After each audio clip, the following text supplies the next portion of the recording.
Hey all!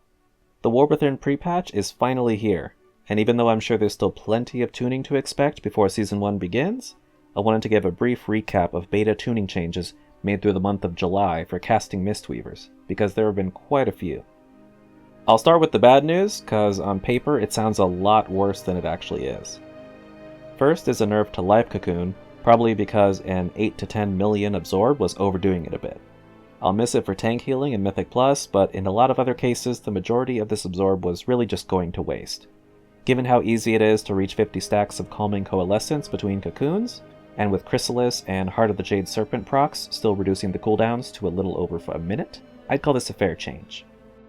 Second is a nerf to Tear of Mourning, which I'm sure we'll notice, but since I don't see a strong alternative to that talent point, and since it's pretty strong even post-nerf, I like to think the buff to Vivify partially makes up for this, at least in terms of our overall healing.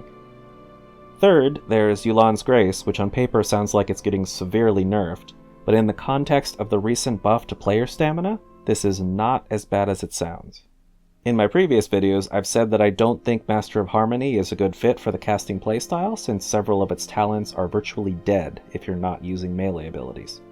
I still think Conduit of the Celestials is the way to go for pure casting, but if you're determined to play with Master of Harmony anyways, you'll notice they've severely nerfed 3 of its talents. Finally, there's the nerf to Overflowing Mists. This talent felt almost competitive enough to take in fights with frequent rot damage, even though freeing up a couple points for it felt like a bit of a challenge, at least to me. A lot of my testing was prior to the increase in player health pools, so since this talent is percent of health based, I'll have to pay attention to how this talent fares in Season 1 before I make any judgments. Now for the good news. Zen Pulse will finally proc more based on how many Renewing Mists we put in circulation. I thought the proc rate was just really low when I tested this at first, but apparently the issue was that it had a long internal cooldown, like a minute or something ridiculous. Since Invigorating Mists don't heal for as much as they used to, we might be encouraged to actually track our Zen Pulse procs, which can stack up to 2, to get the most out of our cleave healing with Vivify when burst is needed. Finally, there's the change to our Season 4 tier set bonuses during the pre-patch. Most of that set bonus is being baked into our talent tree going forward, which is old news, but great news.